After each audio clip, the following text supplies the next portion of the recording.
So if you're watching live, thank you so much for joining us. And some of you have been saying hello already in the chat. If you haven't already said hello and introduced yourself, I'm sure everyone watching would be very keen to know who you are and what your name is, who you work for, and just to say hi, really. Don't worry if you would rather not, but I think it's, you know, one of the things that one of my tutors said to me at university was, you will learn as much from your peers as you will from me, which I think was a very humble and wise thing to say. So take advantage of the wisdom, the collective wisdom that we've got here. We've got 21 participants, so there are things that you know that I don't know. I have a lot of experience working with all kinds of different clients all over the world, but there are peculiarities with every different non-profit. Every list is different. Every collection of supporters is different. So you may have found out things that I don't know yet. So we share with each other. We have such a wide variety of people from well-known organisations. So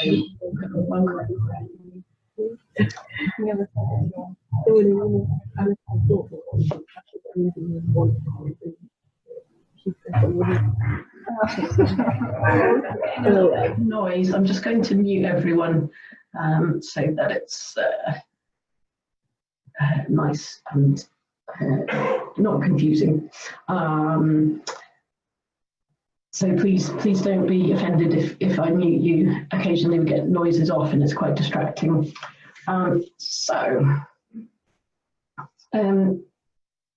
If you happen to be watching the replay, please comment #replay, whether you're on Facebook or on YouTube. That would be really helpful, so I know how many people are watching after the fact. So you're all here because you want to know how to power up your open rate, and you may find that your open rates are static or falling, and you're getting fewer donations than you want, or maybe fewer activist sign-ups than you want. So if you don't know this about me, many people don't, although I've been knocking around for a long time and some of you are bored of me already. I ran a web agency for 13 years called Record. And towards the end of those 13 years, I realised that people benefited far more from my work as a consultant than managing a team of developers. And I could serve far more people and help, you know, raise the bar for the whole non-profit world if I became a consultant. So I became the donor whisperer 6 years ago. And one of my missions is to rid the world of boring non-profit emails. So I hope you'll join me in that mission. So I'm a big fan of doggo memes. So they sometimes pop up in my webinars and seminars.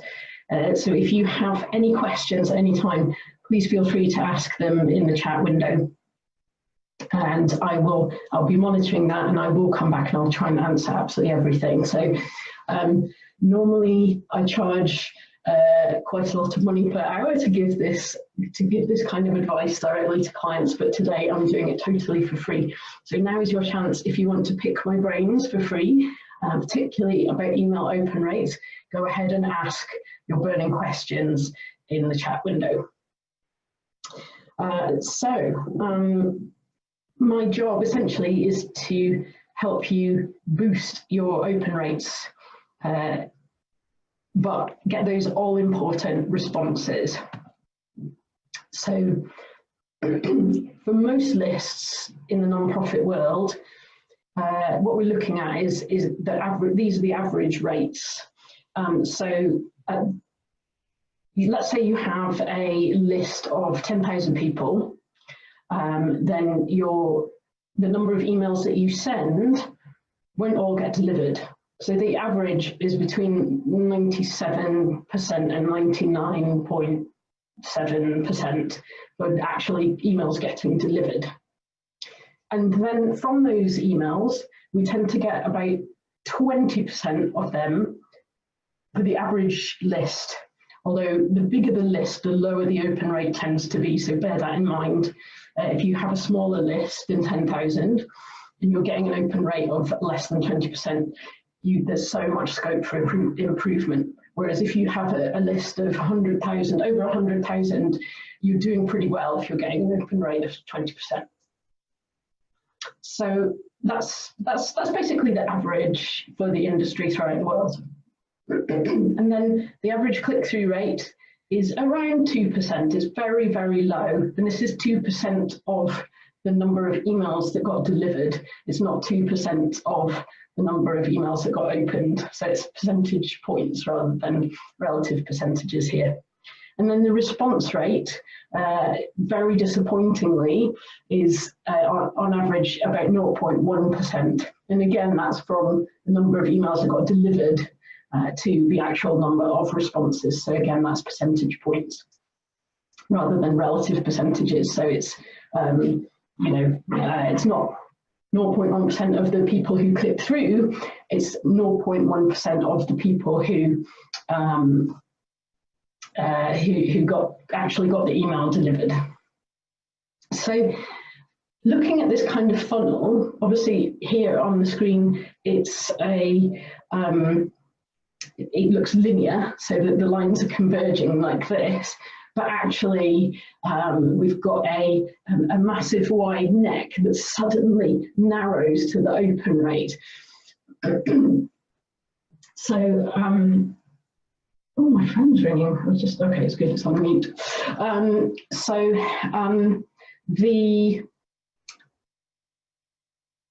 one of the biggest areas for improvement is actually if we look at the open rate. So increasing the delivery rate from 97% to 100%, that will have a big impact, but it's not as big an impact as increasing the open rate from 20% to say 30%, which is eminently doable, but then that boosts the response rate by a huge amount.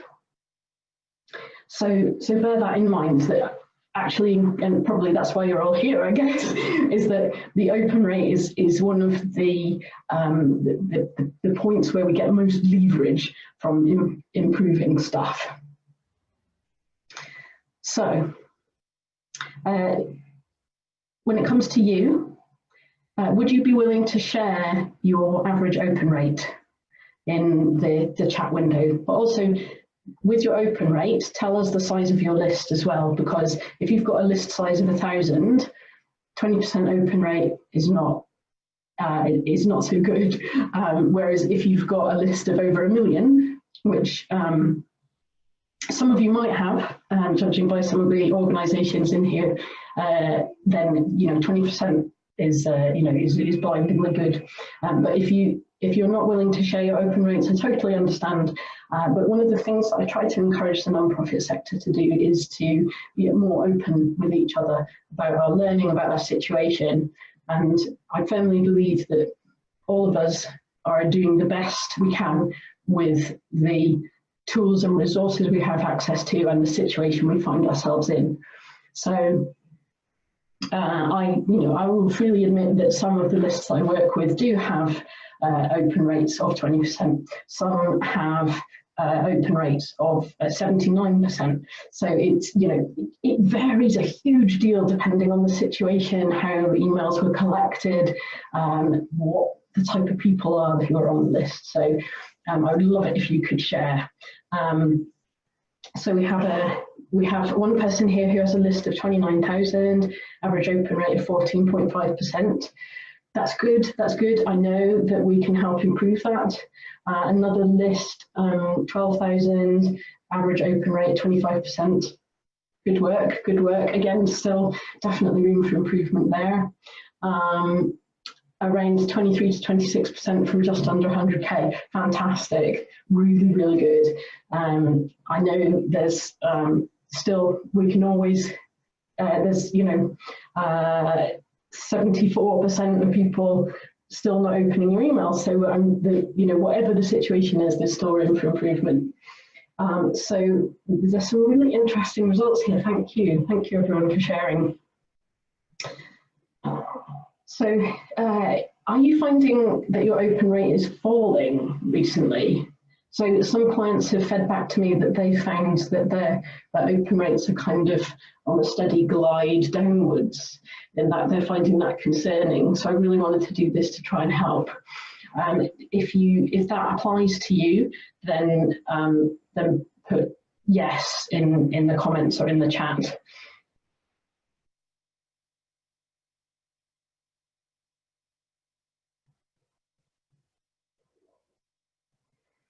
Okay, so we have a don't know, that's fine. Not everybody knows, not everyone monitors the trends of their email list, that's okay. Okay, for non-work stuff, yes, okay. Yeah, I think what I'm finding across the board is people are finding it increasingly difficult to get value out of their email list as a channel that's kind of reaching a saturation point. Some people are moving off email and onto messenger systems. So it's more important than ever that that we pay attention to increasing those open rates as much as possible. So actually we've got someone saying that their open rates have gone up because GDPR pruning. Yes, that's a really good point. A lot of my clients really fretted about GDPR and it was going to have a devastating effect and woe is us and we're going to lose all these people. But actually, what GDPR did was force all of us to do good practice, basically. So it forced the whole sector to improve the way we do things. And GDPR is not something to be feared. It will have a beneficial effect if you implement it properly. But that's another story. But if you have questions about GDPR, I can attempt to answer them later on if we have enough time left in the webinar. But bear in mind, I'm not a lawyer, so I can't give you legal advice. So, moving on, what are the factors in getting a good open rate? Now, these are often neglected, and I think it's actually really important that you know about these factors and work on them so that you can see that open rate start to increase. So the kind of top equal factors in getting a good open rate are the name of the sender and the previous experience of reading emails from that sender. So if you're subscribed to an email list and you get an email from that list with the name of a person or an organization that you don't recognize, then you're probably not going to open that email.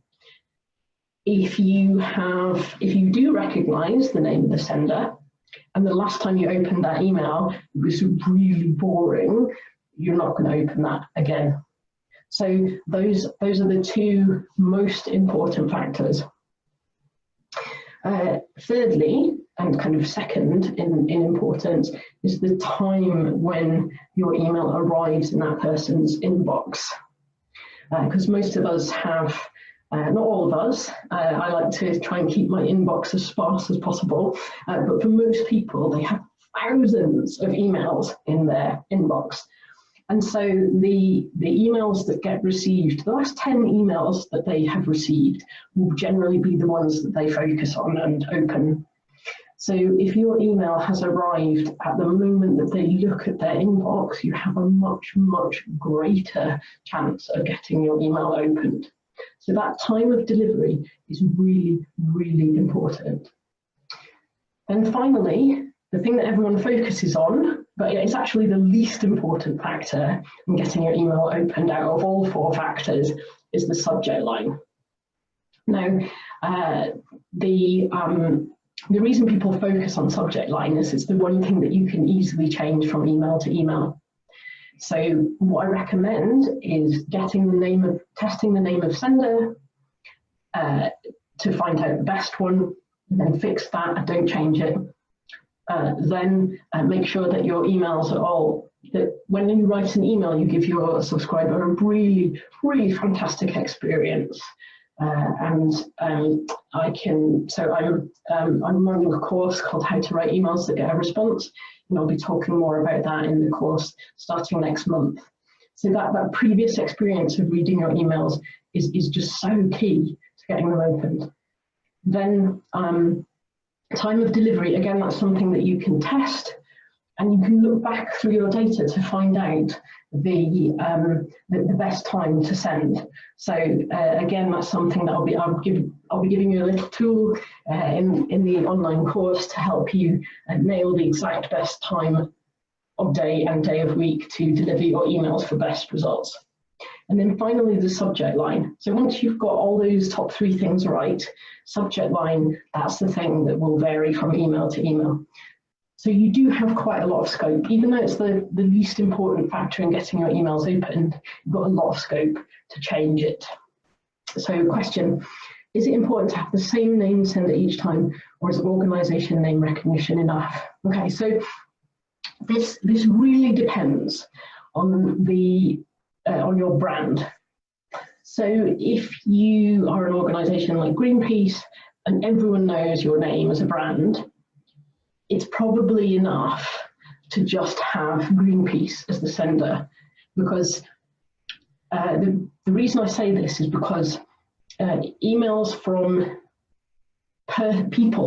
named people that indicate a personal relationship, they're far, far more likely to be opened than emails from an organisation whose name you don't recognise. Now, with the advent of really clever branding, people are starting to relate to brands as though they were people or friends. So you just have to look at the relationship that some people have with their Nike trainers or their cons, or the relationship that people have with, say, Innocent Smoothies, to know that they see that, sad but true, they see that brand almost like a personal friend that they can relate to. I think Apple is probably the best example. You know, I don't know many people who would camp out on the street at 4 in the morning, for me personally, but they would for Apple brands. It's bizarre, but having said that, there are very few non-profits that can inspire that kind of fervour in people.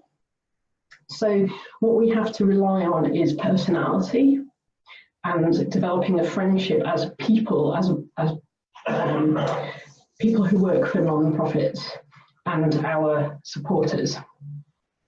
So name recognition of an individual is actually really, really important. If you don't have a big brand name like Greenpeace, or you maybe have a big brand name but it's not as well recognised, it's not like it's a household name, and your supporters don't have a direct personal relationship with you, with your brand, then having a sender name that is consistent is so important for open rate, particularly if the sender of your emails is allowed to let their personality shine through, so that supporters get to know that individual well. Now I'm going to embarrass Ben from Tier Fund, because I think he's on this webinar. And thankfully that organisation has enabled him to let his personality shine through in the emails. It's worth signing up to those just to see how he does it. And he's always the sender of Tier Fund's emails, and people get to know him, they reply to him as though he was a friend. And that's really the point that you want to get to. So strongly recommend signing up to that list. Just to, and then Ben's helpfully put that URL in the comments so you can see what's going on there. So moving on, how can we increase our open rate on a reliable basis? Well, why on earth am I showing you a picture of a banana split? Well, this is kind of by way of showing you that this is a really, really old technique, and it's very valid, and it's been used for over 100 years now. So the first banana split was made in Pennsylvania in 1904, and the first split test was run a few years later by Claude Hopkins in Michigan. Coincidence? Tasty ice cream, tasty email testing technique. Split testing is, I do find it just as tasty as a banana split. Obviously, Claude Hopkins back in 1905, he wasn't testing emails. He was using actual newspaper ads to compare one message against another scientifically. And he wrote a brilliant book called Scientific Advertising, which is now out of copyright, and so it's free to download and read, and I strongly recommend you read it. So I'm just going to put that in the chat window for you.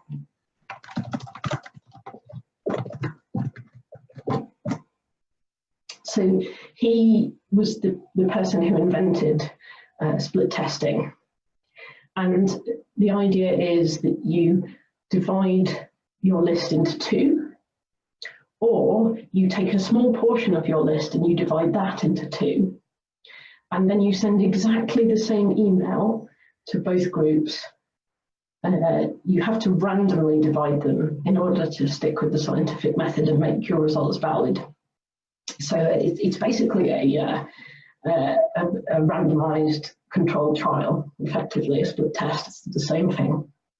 So when you send the same email, you just change one thing about that email. And in the cases that we're going to look at today, that one thing is either the sender name or the subject line. So reasons to split test. Number one, to learn what your list likes and then reuse that concept in later emails. So you may think, well, do images work well on my list for increasing response rate? And so you could split test one email with an image and an email without an image, and then use that to inform later emails that you write. So that's, you're learning general things and you're applying them to all future emails. So that's one use for split testing. Another use for split testing is to increase open rate for one specific email.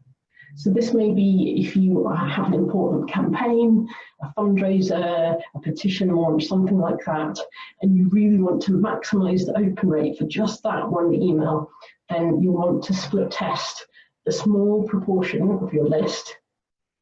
And then once you have a winner, then you roll out the winner to the rest of the list. And that will give you a large boost. It's a surefire way of increasing your open rate for that specific email, no matter what else happens. So I have a little fun thing for us to do.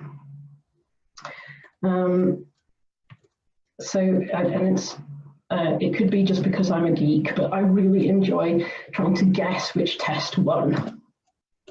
So I'm going to take an example of a client that I worked with just recently, who, bless their hearts, they were very happy for me to share all of the learnings from the project that I worked with them on, with the sector as a whole. So, and I want to persuade more people in the sector to do that, so that we can all learn from each other. So essentially, this is a project called We Dialogue. It's an academic study that aims to improve the quality of online comments on news articles. So it's kind of a big task, right? I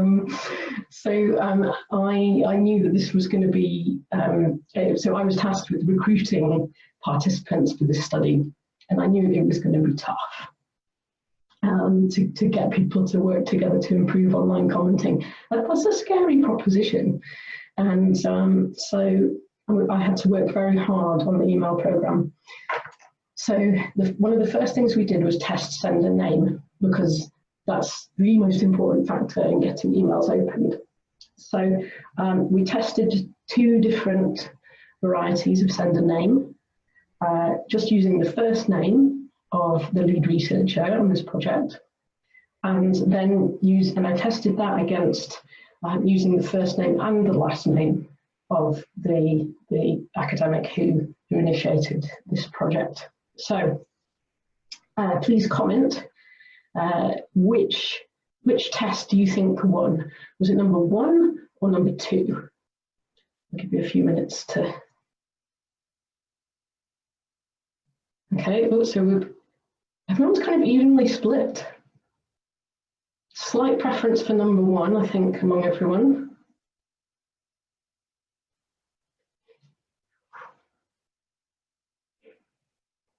Okay, so I think, oh, interesting. Very, okay, that's very clever. And yeah, this is a good point. So someone has commented that they think number 1 was the winner for opens and number 2 was the winner for clicks. And actually, that is really, really important. When you are testing open rates, or when you're testing sender name, sorry, what you want to go on is response rate rather than just open rate, because what you want to do is maximize response rate overall. And it is the case sometimes you get a sender name or a sender time or a subject line that will really boost your open rate, but then the click rate is very low. And that may be because the person reading the email was disappointed with what they found having opened it. So this is why it's really important to use response rate or click-through rate as your deciding factor in which test won. Okay, so the answer in this case is that it was first name and surname that worked better. Now, this just goes to show how important it is to test things, because collectively we guessed wrong. We guessed that just first name would work best, but actually it was first name and surname that worked best.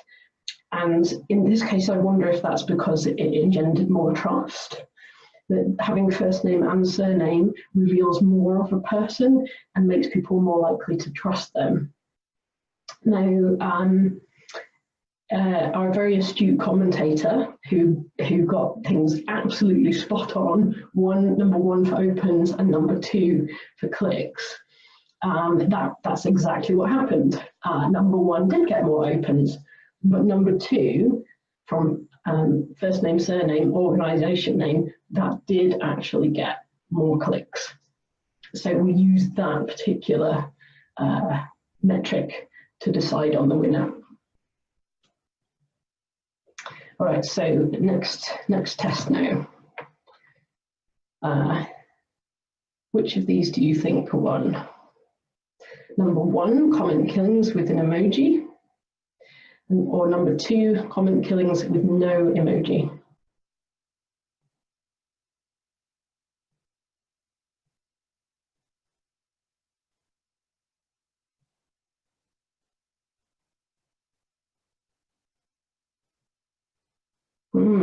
Very interesting. Okay.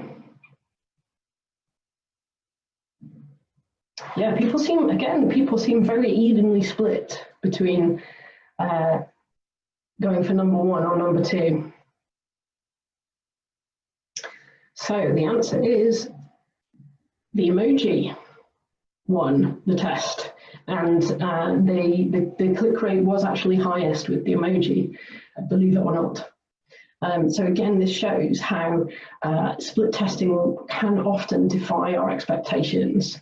And one of the things that I enjoy using split testing for is for solving arguments in the office. So one thing which I find really tough is when in this world of uncertainty and conflicting information, different colleagues will hold equally valid but opposing views about the way to approach something. And for your particular list, the only way to find out who is right is to actually split test. And well, sometimes people try, but generally you can't argue with science. So it's just, I love it, it's fascinating. It often proves me wrong, but this is one of my favourite methods for learning and improving open rates. Okay, so next test.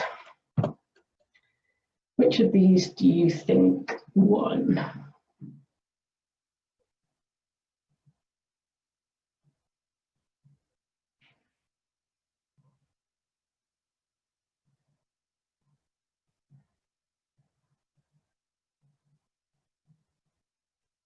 Okay, I think we've got a slight preference for 2. There's still quite a lot of people saying number 1 as well.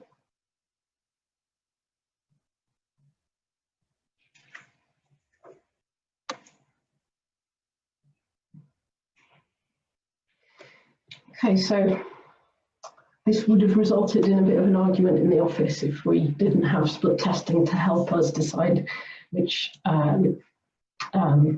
subject line to go with. I've failed to make the slide with the answer. So the answer is your survey. So that subject line, I personally think it got most responses because it was centered on the recipient. It mentions the word you. And when people are unfortunately very egotistical, and when there's something that is about them or pertains to them, then they're more likely to click and respond. So, you know, if there's an email with a photo of me in it, or that says there's a photo of me in it, I always want to open it because I want to see what I look like in the photo. So everybody is most interested in themselves. So that's my hunch about why your survey got the most clicks. Now, someone's very sad that they were 0 out of 3 on the subject lines. Now, please don't be sad. This particular list was generated in a very particular way, aimed at a very particular target audience. And that may be a target audience that is totally different from the type of people that you have on your list. So I think there are some general principles we can draw out from why these tests won, but it is so important to use split testing on your list to find out what works, because even as a consultant, even having been doing this for 15 years, I'm still surprised by split test results. So trust the process, not your intuition, because your intuition, sometimes it can be accurate, but usually it's, especially in the case of weird things that human beings do on the internet, it's generally wrong. So split testing is just such a useful technique for always getting the right answer. So we've got some more comments here. Are these all statistically significant? And how do you know when you've made a non-random learning? Oh my word, that is a fantastic question. Something that is statistically significant, if the test is statistically significant, then it means that if you repeated it with the same list, you would always get that answer. So essentially, your learning is valid. Now, there are some calculators on the internet that will help you work out whether your result is statistically significant. So I think I'm going to have to change my share settings in order to show you how this works. Actually, no, I won't. What I will do is, if you go to Google and you search for A/B split test calculator, searching for that in Google should give you a list of reliable split test calculators. So those are mostly designed to calculate whether the results of a web page split test is statistically significant. And yes, you can split test web pages as well as emails. So you have to translate the language a little bit. So what it will ask you to do is it will ask you to put in the number of trials for your A test, and the number of trials for your B test, and then it will ask you to put in the number of successes for your A test and the number of successes for your B test. And that might be as a percentage or as a number, an ordinal. And the trials, that means the number of emails that were delivered. Okay, and then the percentage of successes, that's the number of clicks you got. All right, so bear that in mind. Give it a go with any split test you do, and what you'll find is often either you can't tell, there is no, the result is not statistically significant, or it may be weirdly what you get from your calculation is different from what your email program tells you. No, I don't trust my email program to pick the winner. I would much rather do it manually. So yeah, always use your statistical significance calculators. So someone's saying sometimes I split test, but the difference is very small. Can we rely on these results? Well, this is where your split test calculator comes in very handy indeed. So if you have thousands of results and you have only a small difference in percentage, sometimes that can still be statistically significant. If you have a large difference in results, then you may find that even tens or hundreds of email sends or email recipients can give you a statistically valid result. So with WeDialog, we were split testing on hundreds of recipients rather than thousands, and we still got statistically significant results. So yeah, it's worth doing, no matter how small the figures are. Once you get used to using your statistical significance calculator, you can sometimes go on your gut as to whether it's significant or not. It's still worth just checking because it doesn't take much time. So so someone else has asked, what kind of numbers do you need to be able to split test for reliable results? Well, there's an app for that as well. And this is what you need to search in Google: sample size calculator, or actually split test sample size calculator. And what it will ask you for a little bit of data, and you plug in your figures, and then it will tell you what kind of how many people you need to send your A test to and how many people you need to send your B test to in order to be fairly sure of getting a statistically significant result. Now, it's not going to be spot on all the time, but it's worth doing just to see if your split test might be valid. Generally, if you are split testing your subject line or your sender name, you can expect to see a big variation in results. So you only need to send to a small number of people. If you're trying to work out whether, for example, a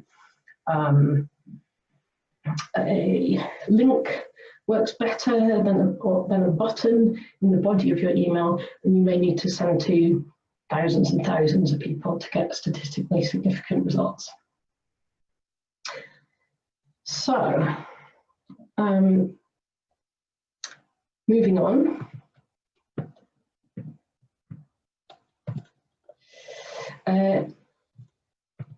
If you would like to learn more about all of this, please message me your email address. You can do that in private chat on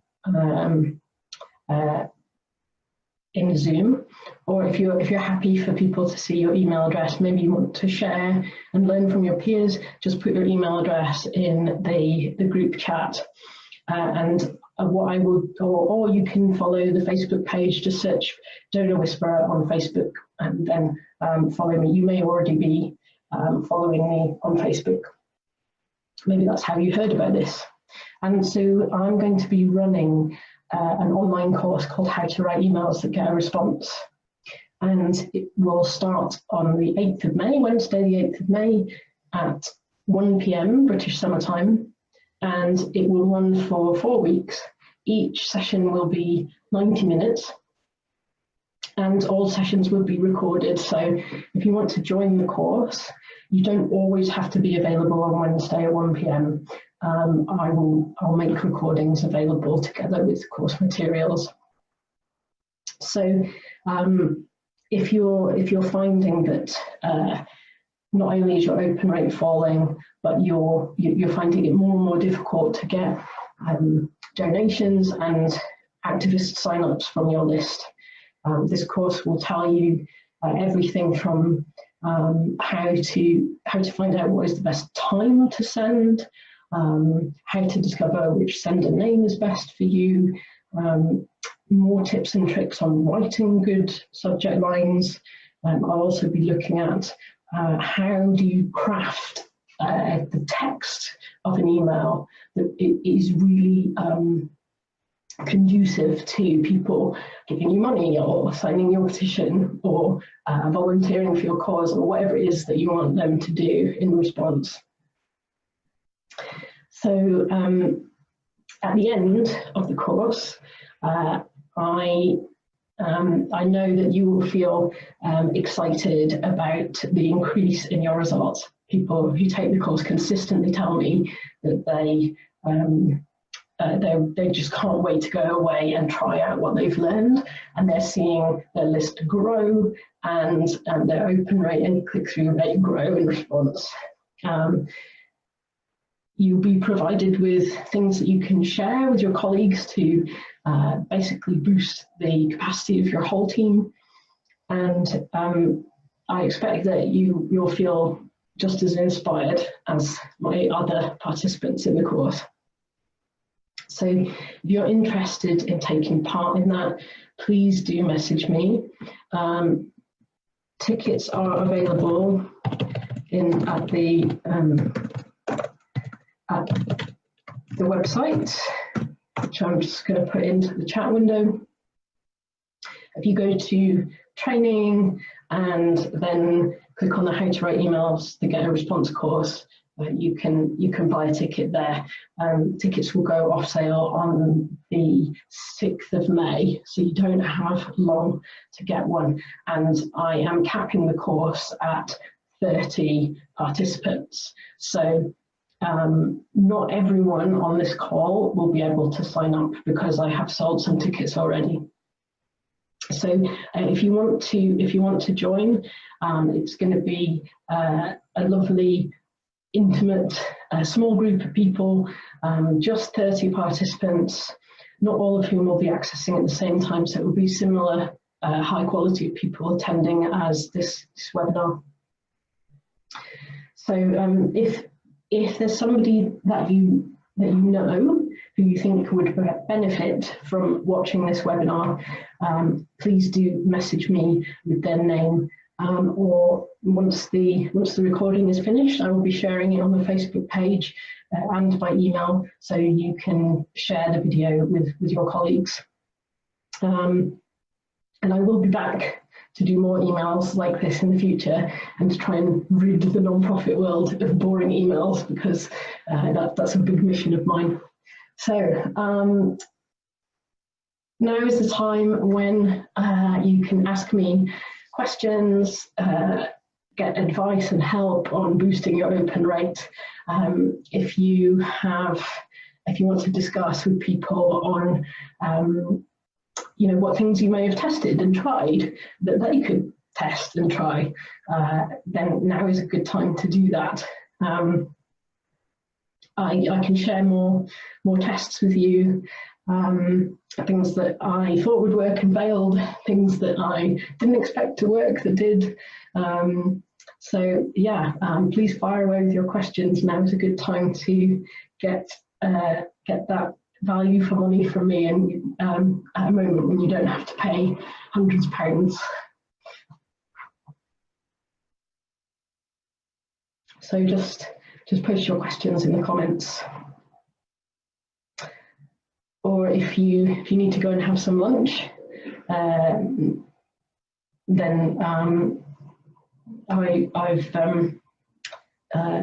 most of the content in this webinar is now done, but stick around to hear other people's comments and my answers.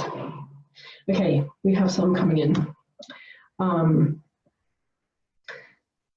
Something I have tried outside of work is sending from my personal email account rather than the organisational one. Has anybody else?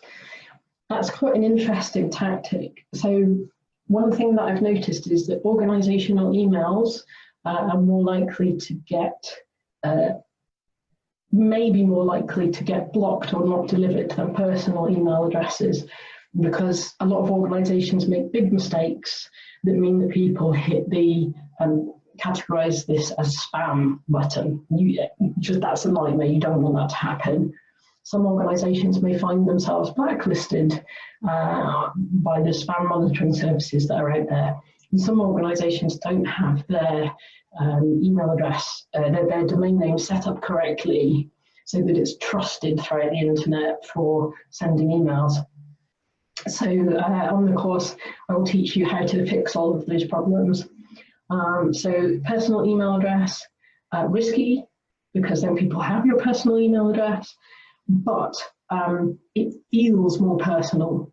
And one thing that is almost a mantra is that email is a really intimate medium. You say things on email that you wouldn't even say face to face to a person. So it's like kind of almost like a brain to brain communication. So anything that makes your email more personal will be more successful.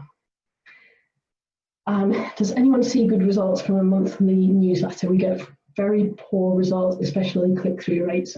Yeah, this is something that I have split tested with clients. It's one of the first things I do. If a client is sending out a monthly email newsletter, the first thing I will do is I will split test that against sending 4 once weekly emails, each on one topic.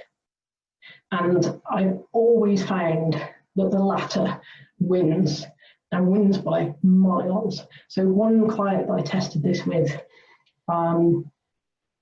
they raised 10 times as much money from single topic, once weekly emails over exactly the same content, but delivered in a beautifully designed newsletter format.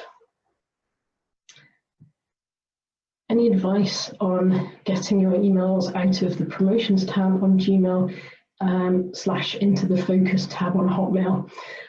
Yes, a big piece of advice on this, and I'm sure there's more to it and other people may be able to advise, but one thing that almost always pops your email out of the promotions tab and into the inbox of people's webmail is if other people have replied to that email, or if the supporter themselves has replied to your email address directly in the past.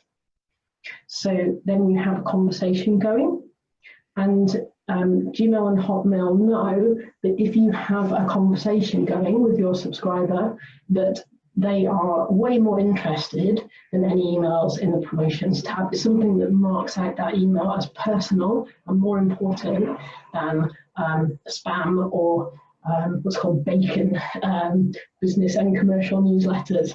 All the bacon goes into the promotions tab, so you do not want to be bacon. And the way you do that is essentially by encouraging subscribers to reply directly to your email. And that's something that TFM do very well. So we get more questions, keep them coming in, this is brilliant. Related to Sarah's question, if we're setting up a new newsletter, how often should we aim to send? I know it will depend on the purpose, but is it a short weekly email better than a longer monthly one? Now, the answer to this is that every email list is different. So this may be different for different lists. I strongly recommend you split test your monthly newsletter against short weekly emails. I have always seen weekly emails win over monthly newsletters. And there's a lot of research out there to suggest that lists that receive emails once a month or less have a far higher unsubscribe rate than lists that receive emails 4 times a month or more. So that sounds counterintuitive because everyone complains about getting too much email, but actually what happens is people receive so much email they forget which list they're subscribed to. And so if you are only sending an email once a month, your subscriber only has to miss your email arriving in their inbox twice for it to be 3 months between them seeing your emails, and that's more than long enough to forget that you actually signed up for this email. And so people will then unsubscribe because they think, oh, I didn't sign up for this, I don't want this spam in my inbox. And it's tough to hear that when you pour your heart and soul into writing these emails. But actually, that's just what happens. All of us are doing so much, and there's so much information coming at us every day, and so we do forget which campaigns we've taken part in, who we've given to, which non-profits we support, all that kind of thing. So if you can get regularly in front of your supporter, even if that's just, oh yes, that email has arrived in my inbox, I'll read it later, and then they never do, at least they're remembering that they are still subscribed, they are still a supporter. Their identity is one of supporting your organisation. So there is value in sending emails even if they don't get opened. So, so apparently personal email is not good for sending. Totally. I've just got that joke. Hillary Clinton from New Hampshire says personal email is not good to use. Oh, it's a little bit more complex and nuanced than that, but very funny. Okay, any thoughts on regular emails versus ad hoc opportunity-led emails? So yeah, my advice here is to send when you have something interesting to say. And for some organisations, that may be more than once a week. For some organisations, that may be less. Try to send at least once a week if you can. But the most successful emails will always be ones that are salient. So if your cause is blowing up in the news, definitely send an email in that moment, because it is so much more likely to get a response than just, you know, welcome to this week's newsletter. Okay, we have another question. Lots and lots of questions. We also do newsletters, but there is a resistance from my team to send a whole list email more than once a month. With your previous comment regarding sending a weekly topic email, any thoughts regarding sending to the full list that often? Our list size is around 4,000, and by the newsletter people get letters related to their interest areas that we know of, or for regional campaigns. Okay, that's something I go into a lot of depth on in the email course, and I totally get that there is a lot of resistance to sending a whole list email more than once a month.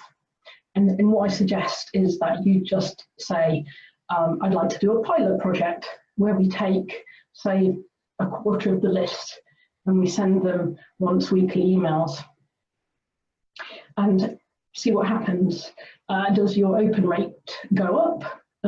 Does your unsubscribe rate fall? Do you get more donations, campaign, petition responses, that kind of thing?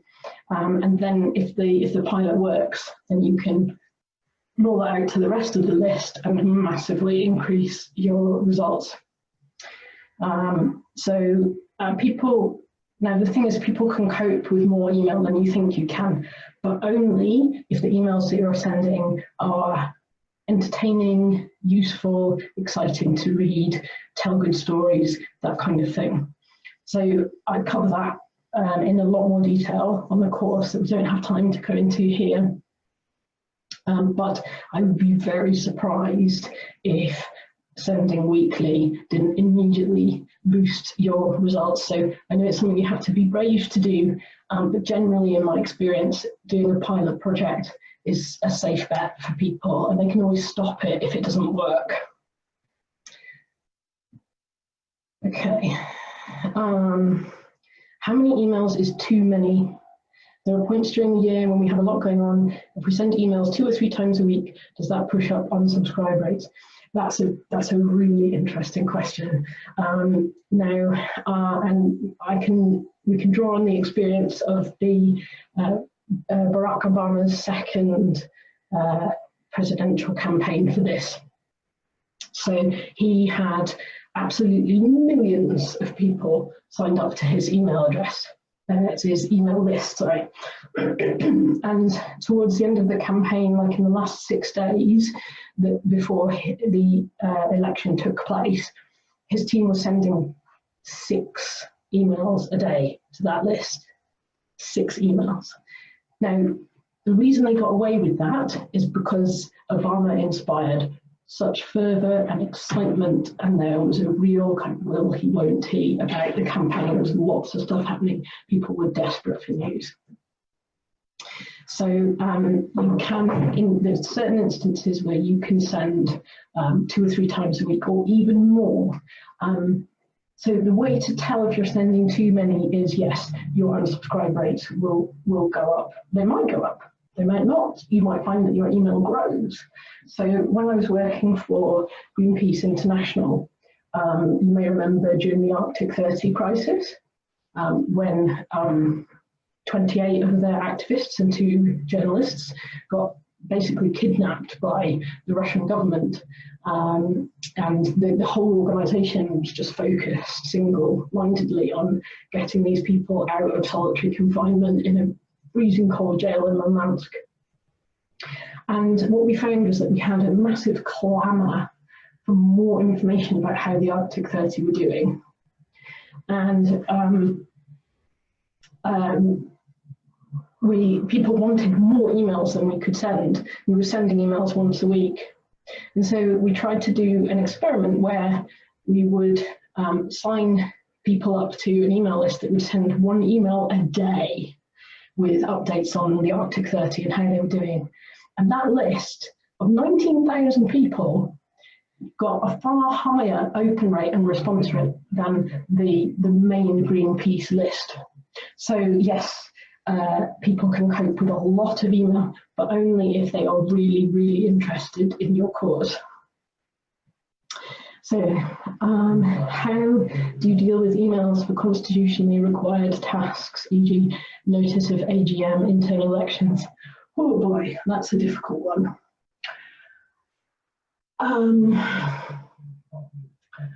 Well, you do just have to send them. And I would, it's going to get you a low open rate, yes, but I would just be honest about what the email is. So, you know, our AGM in the subject line, and then anyone who opens that email isn't going to be disappointed, and it won't affect your email open rate in the future. But again, any list is different, and I would split test that. People don't mind getting lots of emails as long as your emails are super exciting and worthwhile opening. I'm sure if you ask anyone, would you prefer 2 emails a day that are the most exciting and interesting you will ever read, or 1 email a month that's really boring? I think everyone would prefer to get an exciting email. So I think the advice to send emails less frequently has only come about because most people don't know how to write exciting emails. And a less frequent, boring email is better than more frequent, boring emails. Yeah, stay tuned for more information on how to make those emails as exciting as possible.